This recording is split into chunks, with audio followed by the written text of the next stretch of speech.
Here we go. Okay. Good morning. Thank you for coming to the session, Very Practical Accessibility Tasks for Acquisitions and Collections Team. My name is Rena Redden. I'm a volunteer for this session.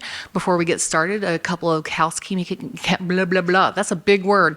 Housekeeping announcements. First, the Charleston Conference does have a code of conduct, and we remind you to familiarize yourselves with it. It is on the website. And second, when it's time for Q&A, please avail yourself of the microphone in the middle of the floor so that your question can be recorded for the benefit of those viewing. So thank you very much.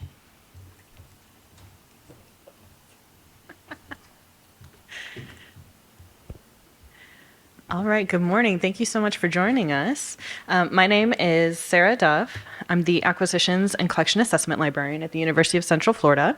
I'll let my colleagues introduce themselves. Good morning, I'm Tina Buck. I'm the Department Head for Acquisitions and Collection Services.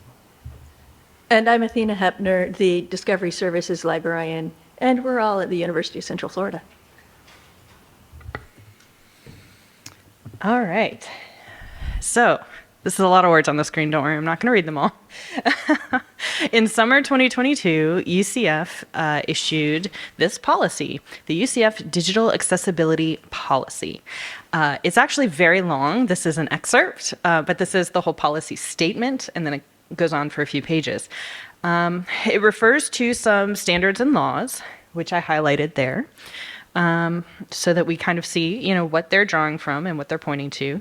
But it's not really clear to us yet how they view library resources or what, if any, support we'll have in making library resources fully accessible. So this statement kind of left us with more questions than answers. But of course, librarians always look at these policies a little differently than administrators. So this prompted what is really a much overdue project in evaluating our library resources for accessibility. So, what do we mean when we say accessible? So this is a quick overview. It is not comprehensive by any means. And we are only talking in this talk about accessibility of collections, and mainly digital and electronic collections, and not accessibility of the library as a physical space, which is also incredibly important. It's just not what we're focusing on today. Okay, so if there is one thing I want you to remember from my portion of this, it is that your accessibility is civil rights. So this definition of accessible comes from the U.S. Department of Education Office of Civil Rights, a resolution agreement that they did with South Carolina Technical College System. So this is your students' civil rights. This is your faculty's civil rights. And if you do not make your collections accessible, you may be depriving your students and your researchers of their civil rights. So this is a big deal. This is something that we really should be fighting for. And also, we need to note that it is not just the materials themselves that you have to evaluate for accessibility, but also the discovery platforms or the interfaces of the databases that your students and researchers are going to be using to discover those materials. And this is just sort of underlining it from the ADA National Network. What are a public or private college or university's responsibilities to students with disabilities? Well, it's right there. You must provide equal access to post-secondary education for students with disabilities, and libraries are a big part of that.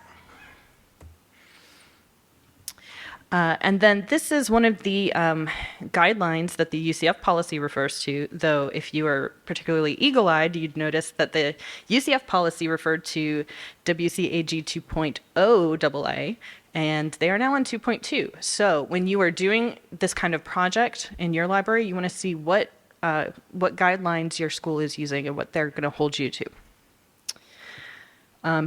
You can go to this link. You can do a really deep dive into the accessibility guidelines, but you don't actually have to because the VPATs, which will be covered later by my colleagues in this presentation, those are going to reference these guidelines. So you can become a full expert. You can really do a deep dive. But if you don't have the time to devote or you just want to get started, you can dive into the VPATs, and those will refer to these. Okay, so besides it being your students' civil rights and something that you absolutely need to fight for, you should also know there are legal ramifications if you do not have accessible content.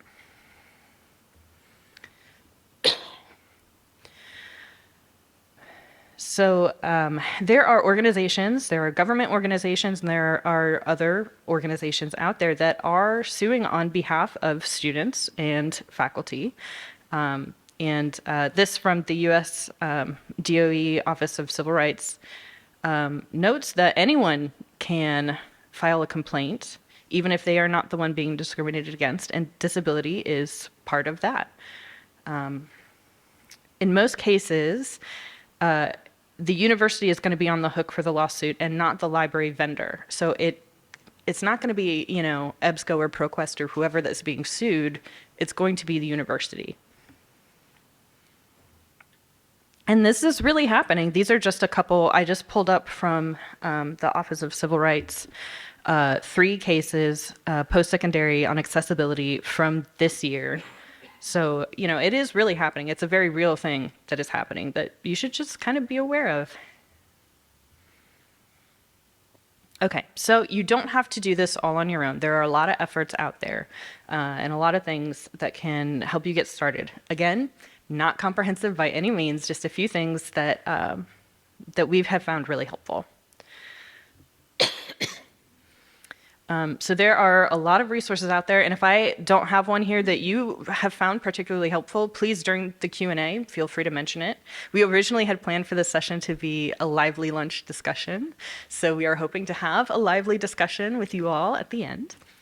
But there are a lot of libraries out there that have done a great job, like the University of Washington. There's a lot of government information out there. I have a few of them linked here. There are things like the Audio Description Project that I've found really fascinating. And then there is Frame down at the bottom, which I believe is still in development, but looks like it's going to be a really big deal for libraries. But right up at the top, we have the Library Accessibility Alliance, which I believe Athena is going to talk about a little more. And that really is a great source of information. Okay.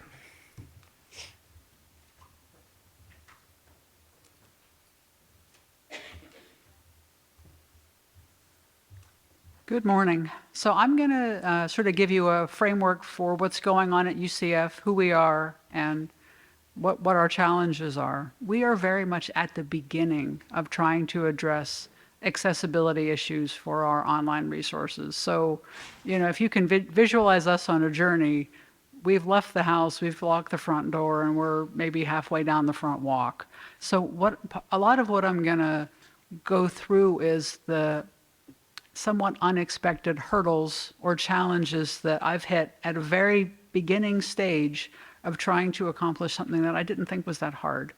And it's been more challenging than I thought. So I'm going to go through, like I said, the background of who UCF is, and then the start of a few practical projects that we've been working on. All right, so University of Central Florida is one of the largest universities in the country. Our enrollment is something like 70,000. Our FTE is like 60,000. We have programs in everything that I can think of. And, we have the electronic resources that reflect that. There's something like 200 platforms linked in our databases A to Z list, content from just scores and scores of publishers. And most of these are managed by the Acquisitions and Collection Services Department. We have 3 librarians, the 3 of us. I've been incredibly lucky to have these 2, but there's still only 2 other humans. And we also have a handful of staff who are very devoted and dedicated, but everybody also has another full-time job.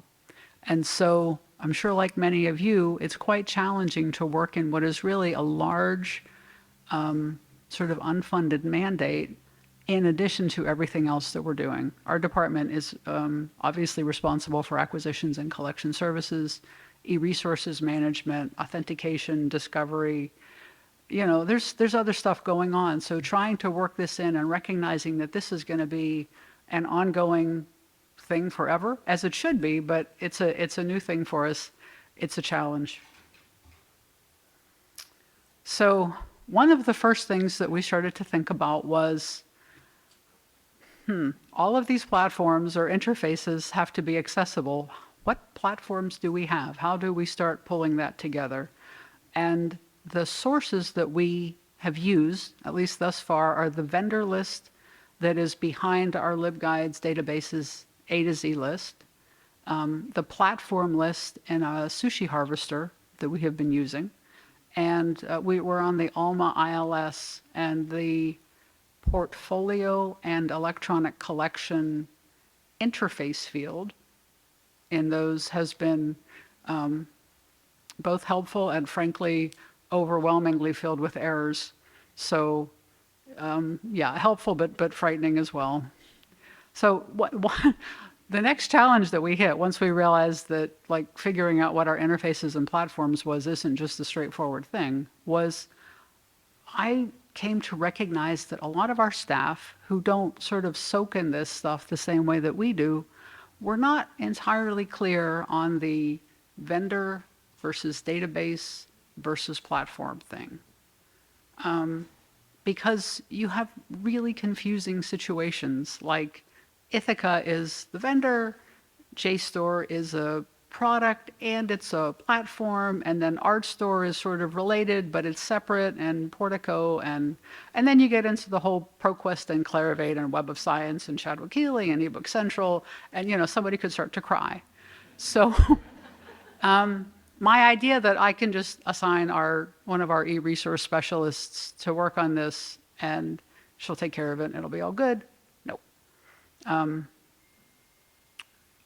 So there's definitely a training element and also a recognition that some of this, a good chunk of this, is going to need to be done by a librarian who just because that base level of familiarity is already there. And I put in maintenance as a challenge because, of course, I did. So one of the things that we need to do is come up with a list of the accessibility statements and or VPATs. VPAT is Voluntary Product Accessibility Template, and they're a list, essentially, of the accessibility features and functions that the vendor interface or product supports or doesn't support or partly supports. So we want to be able to link to all of these. It's partly for any of our patrons or our reference librarians who need to be able to guide a patron to the features that are inherent in some database. It's also for us because over time we're going to need to follow up on stuff. And that led to another staff training development that I hadn't thought about, which is needing to explain to staff that what we need is an accessibility statement or a VPAT that relates to the products that we license, the publications that we are licensing from these products. When I got one of my staff started, what she was turning up was an accessibility statement for, say, a society's membership page or the conferences that they hold for their members. So we had to have a conversation, something that I thought was obvious because that's, you know, this is what I'm thinking about. I need the journals, the ebooks, the videos, etc. So another staff training item for you. The next thing that we need to start thinking about is how are we going to, once we get all of these things assembled, how do we communicate that? How do we make it available? Where do we need to link it and things like that? We're starting with the LibGuide. We're librarians, of course we're going to start with the LibGuide. So I have the link to ours. I also listed a few others so that you have sort of other models. Not everybody's using the LibGuide. They all have slightly different layouts. You'll have ideas for what makes sense to you. Ours is very much under construction. There is a joke at UCF that it doesn't stand for University of Central Florida, but rather under construction forever. Which is true if you've ever been in the library building, and it's definitely true of this LibGuide. So if you take a look, give us a little space. It'll be better in a few weeks or months. But you know, we're going to be building out this LibGuide. We need to keep it updated, keep it maintained. The VPATs are reissued on some kind of schedule that I haven't determined yet as the vendors become more accessible. As I said before, ongoing maintenance is the eternal challenge. How do we allocate people to this on a regular basis? And how do we build? Once we have the LibGuide fleshed out, how do we build on that? Where should it be linked? Does this need to be linked on our databases page? Where else would make sense to make this information available to people so it's not just the we made this, we're done kind of situation? We need to figure out a plan for following up with vendors whose accessibility statement is a sentence, with the ones who have a lot of not supported or partly supported on important features on their VPAT list. And we need to create a process and priorities for following up on the unsupported features that get reported to us. If we get complaints from faculty or students, we need to know what to do and not be figuring it out while we have a student who has got a need. And the final challenge that I wanted to mention is another one of those, this shouldn't have been hard. I couldn't figure out how, you can't just import a spreadsheet and have it be fully visible into LibGuides. I thought you could. You can't just import a table and have it be fully visible in LibGuides. I thought you could. It took HTML and CSS knowledge, which thank goodness one of my colleagues has, to create a table that didn't require cell-by-cell input.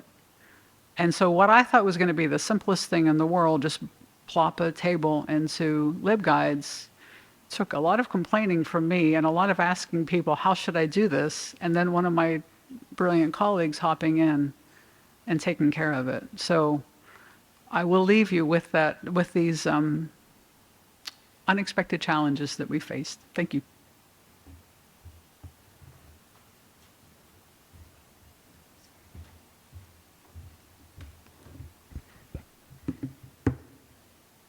I really don't like licensing.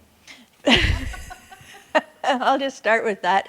If I could give away one part of my job, it would be the licensing.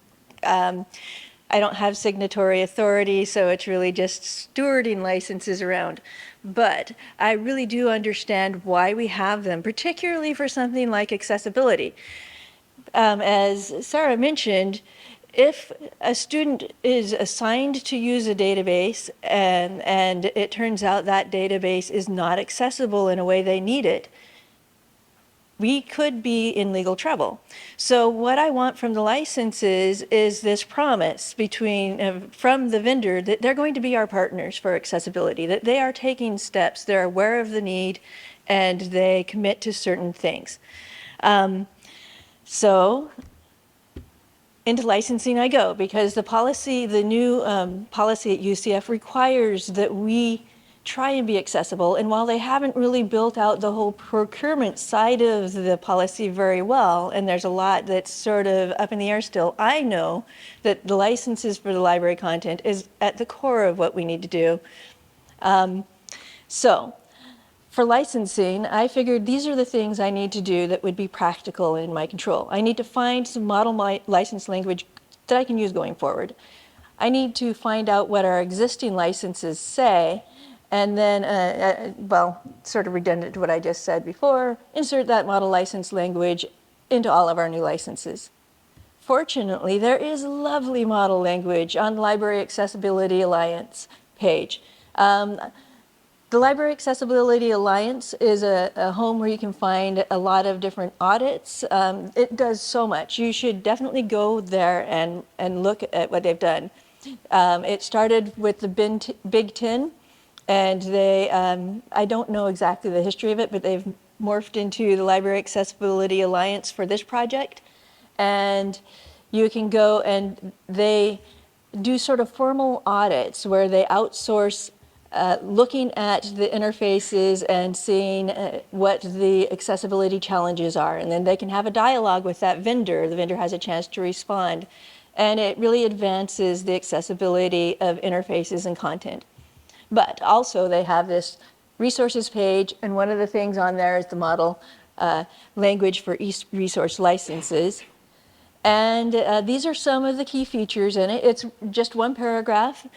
It says that they will comply with the ADA, and sometimes, well, I'll talk about 508 and 504 later. They will support assistive software devices. They'll be consistent with Web Accessible Initiative. I can't read my slides. I'm going to let you guys read that.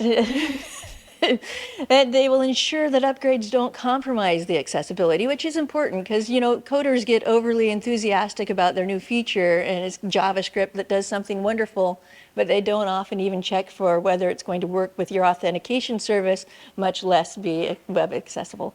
Provide a VPAT, and if there's content that is not accessible or their interface is not accessible, they'll be responsive when they tell us when we tell them about it. So these are the commitments that are outlined in the model license. I need to go faster. So I need to figure out whether our licenses say that, right? And so how do I do that? I need to start examining the licenses that we have. And I was hoping that I could rely on some of the other licensing sources. We're part of several consortia. Our biggest one, FLVC, we have hundreds of resources from them. And I thought, these people are organized. They'll have this. Well, I went to Consortium Manager and looked at what is there. And I know you can't really read this, but I've circled, there's a column there for ADA compliance. I thought, yay. And all of it is blank or in A. It's like, no, nothing. So I went and checked our other consortia that have Consortium Manager, and there were like 2 or 3 that indicated, and one of them it listed it had a VPAT, and it's like, okay, that's nice. And one said ADA compliant for Social Explorer. Good job. But that's all I could find. So I went and checked EBSCO. EBSCOnet has a license report, license detail report. None of the fields talk about accessibility.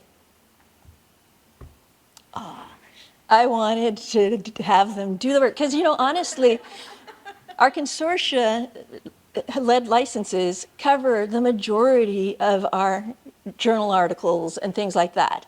So this is a lot of the content that our users are trying to access. And I thought this will be the lion's share. It will do a big chunk of what people are trying to get to. I won't have to do it myself. But I do have to do it myself. So this is what I have. I know you can't read that. The lighting is a little rough here. But that's a picture of my licenses folder in my, not Outlook, OneDrive. So, and then a sub-picture of one of the folders opened that has subfolders and lots of different versions. You know, this is the fully signed, that was the in process, here's the, you know, the revision that they sent back. Because I keep all of that in case I need to refer to it later. So it's kind of a heap. And it goes from 1990 up to 2022, because I've been there a long time. So it's a mess. And so before I can even start working on this sensibly, I need to say, okay, this is the actual document that I need to look at. So that is a project that I'm doing. I'm looking at the licenses, renaming them with a consistent name so that I can know what exactly, oh, this vendor this year, whether it has no signature, because there's some like that, only UCF signed and the vendor never returned a fully signed, or if it's actually fully signed. And later I'll maybe integrate that. We now have an online contract system, and each contract has a number, so go add those in if it's got one.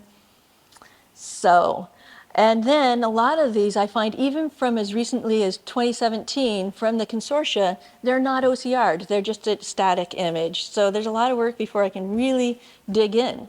But once I've done that, I need to go and figure out what the licenses say. So I need to look for accessibility, ADA, you know, try and line up those words that are in the license model language. So I'm working on that too. This is an example of one of the clauses that is in existence in one of the licenses that addresses accessibility at all. And you don't need to try and read it, but I scanned to see how it matched up to the model. And it didn't mention anything about the ADA. It didn't mention supportive software and devices. It did mention that it's consistent with one of the Web Accessibility Initiative I should memorize that acronym. Doesn't ensure that it's not going to compromise the accessibility with upgrades. It does provide a VPAT, and it will comply some sort of response with if someone reports inaccessibility. So it's mixed, and I think that that's going to be true for a lot of our existing licenses. Okay. So I'm taking this as I go through and look at these licenses and recording it in a spreadsheet. And these are the fields that I'm going to include in that spreadsheet. And then later on, I might try and enter that into our ILS, because modern ILSs have fields for license information. But that's an ongoing step. Work is definitely ongoing. That heap is barely, I've gotten through a few of the A's. I'm not very far into it. But I do have some final thoughts and observations. So as Tina mentioned, this is not something that I am able to outsource to the staff who report to me at this point. Because of my heap, they wouldn't be, I had initially assigned a staff person to go through there and try and say, okay, here's the master license. And it just requires too much knowledge about what I did in the past. So I'm going to have to prepare at least the initial license. I will be probably able to outsource the OCR, and at that point I might be able to outsource the searching for particular elements within the license and recording it. So we'll get there. I need to be trained up on how to use the licensing feature effectively and efficiently, because we're only on our new integrated library system for 1 year now, and I'm still learning a lot. And once I learn it well enough, maybe I can train my staff to do that too. And I really wonder whether or not this is a sustainable approach ongoing.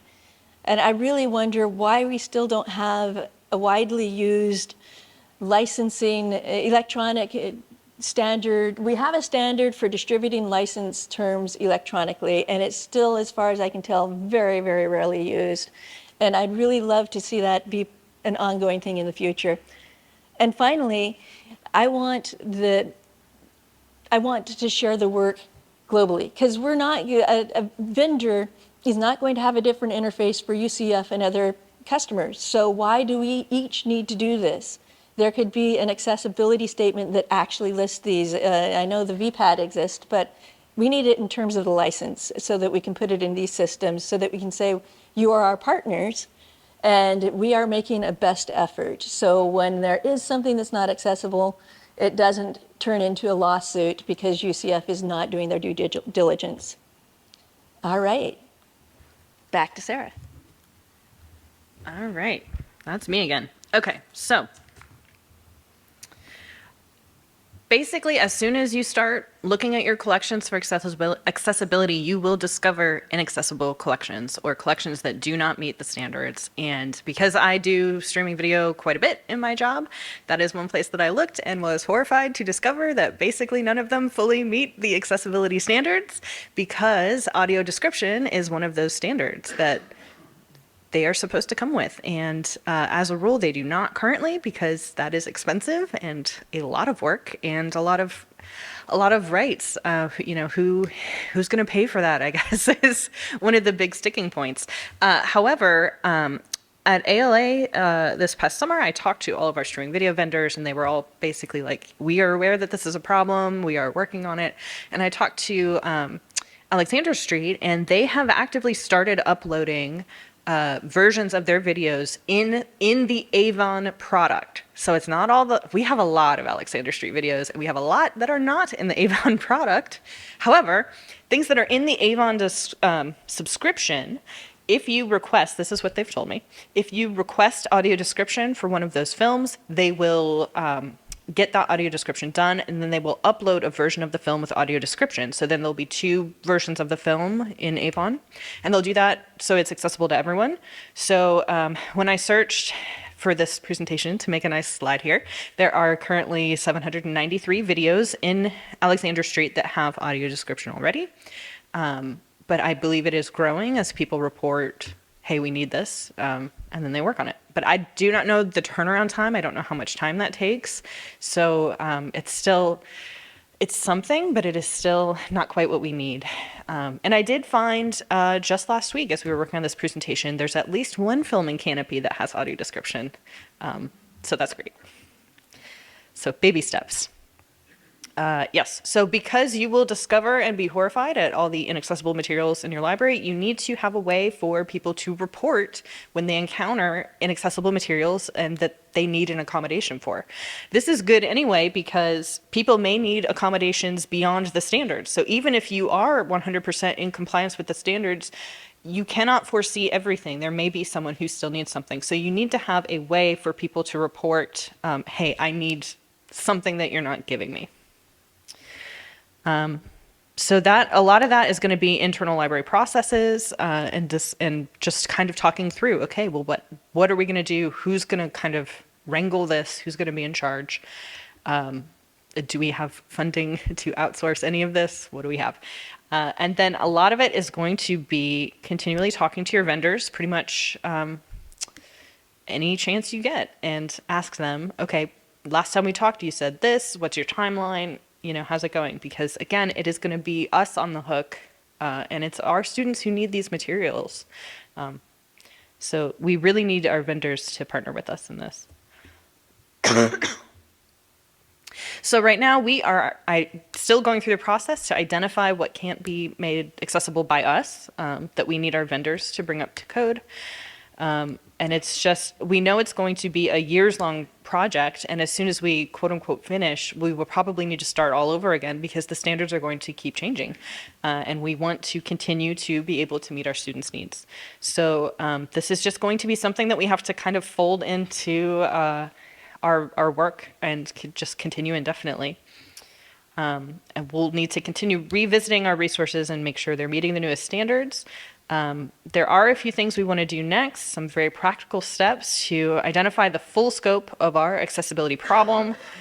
We also need to really discover what UCF as a whole outside of the library already has in place to accommodate students. And then we need to get a clear method of communication for students who run into these accessibility problems as a triage, at the very least, until we can really get our vendors on board to mitigate. All right. Well, thank you very much. We hope now to have, again, our lively discussion, Q&A. So please, we would love to hear from you. What are you doing? What have you found helpful? What are problems you're running into? Thank you very much.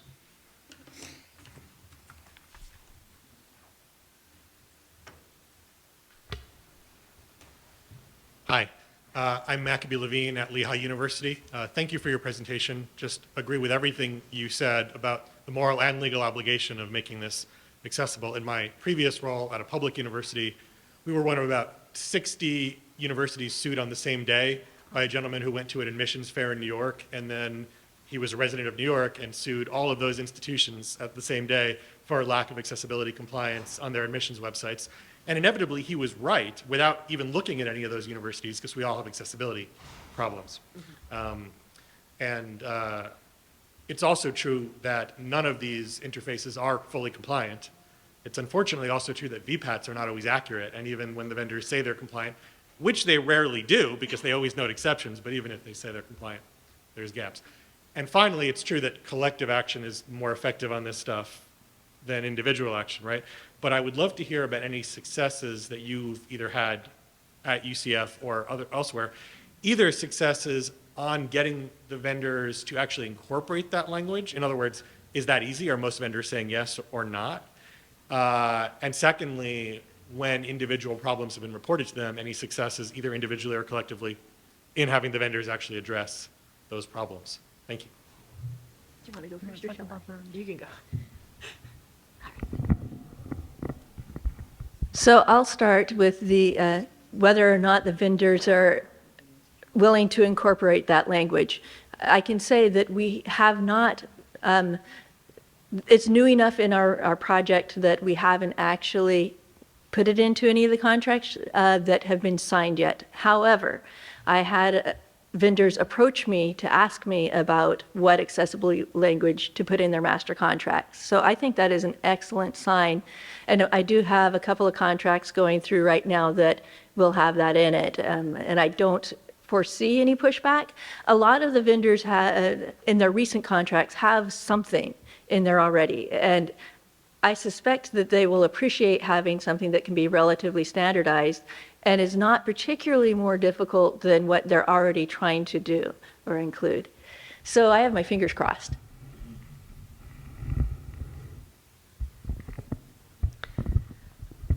I can't say that I've had any perfect successes yet, but it has been really, I've had some very enlightening conversations with vendors about the audio description for videos, because this was it was sort of brought to my attention before the UCF policy came out. I had done a little UCF workshop at the Faculty Center for Teaching and Learning, and just talking about, well, how do you integrate videos? And, very, very happy.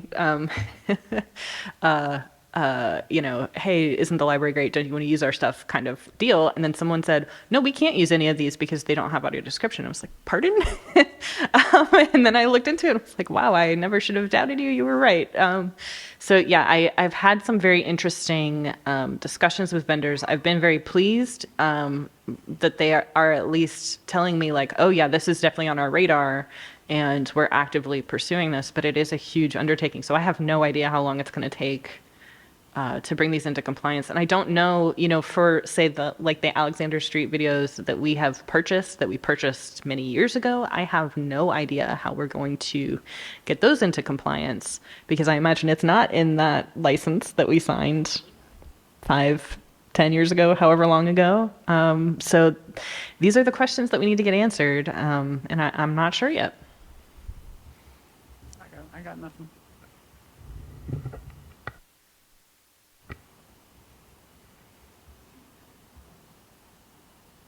It seemed to me that everyone's running out and communicating to publishers, and there's hundreds of people asking the same questions.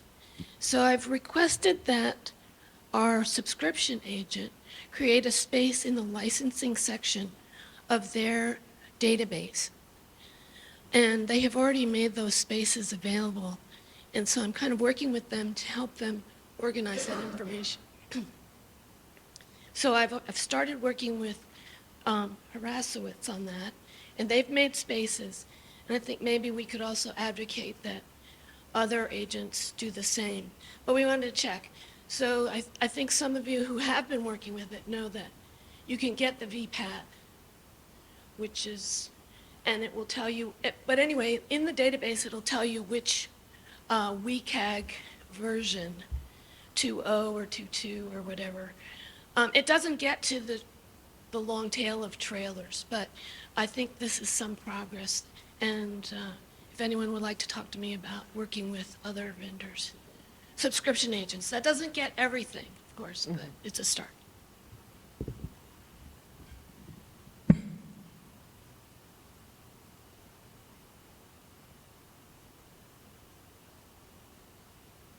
Hi, Matthew Goddard at Iowa State University. Thank you for your great presentation. I just have a suggestion that came to mind as I was listening to you speak.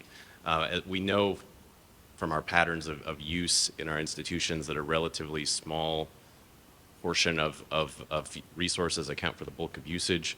We also know that when our users encounter barriers, they are not likely to go beyond those barriers. So I wonder if a very practical accessibility task might be to go back, look at our top 5, 10, 15 most used videos, and request that audio descriptions be added to those videos. Yeah, that's a great suggestion. Thanks. Thanks again.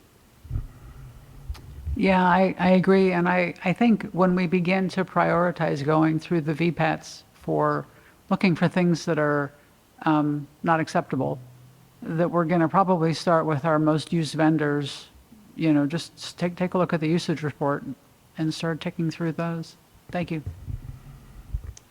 Hi, I'm Heidi Zuniga at Colorado State University. I have a question and a suggestion as well. One question, and it's one that's on our minds, I'm not sure that we're ready to take action, is will you cancel if they don't meet minimum accessibility standards? That's a hard one, because what if it's something that you really can't cancel, but for whatever reason, they're not meeting those accessibility standards. And then my suggestion, we're an Alma library, and I've been linking the vendor's website to their accessibility statement and their VPAT if it's a website PDF within the license record that shows to the public. And that way, if they update their VPAT, it just sort of is there. So it's not perfect, but it's another due diligence step. Can I ask you a question? So in that linking, how do you have a link checker running? Because if they move their VPAT, what happens? I don't have a good answer Okay. to that. Yeah. So whether or not we're going to cancel, I think that will depend on what the university decides in terms of, we do have a form for an exception. It's not meant to be, oh, we tried our best and, oh, we get to just keep this thing. But we may need to file exceptions for some things like the purchased collections that the vendor doesn't either have the financial wherewithal or doesn't even exist anymore. And do we just turn off this content? Or do we stop subscribing to something that's core to a discipline, but the vendor doesn't have the resources to really fully go accessible? It depends on whether or not the university policy forces us to, but we cannot go counter to the policy. And if it also depends on whether there's a path for remediation as needed. But we haven't run into it yet, so I'm just talking off the cuff, honestly. I think part of it will also depend on whether we can show that the vendor is doing their due diligence and they're taking steps forward. Because if they are making progress, I'd be more inclined to advocate for giving them a little bit of slack. If they're not making progress, then as Athena said, we have to comply with our internal policy.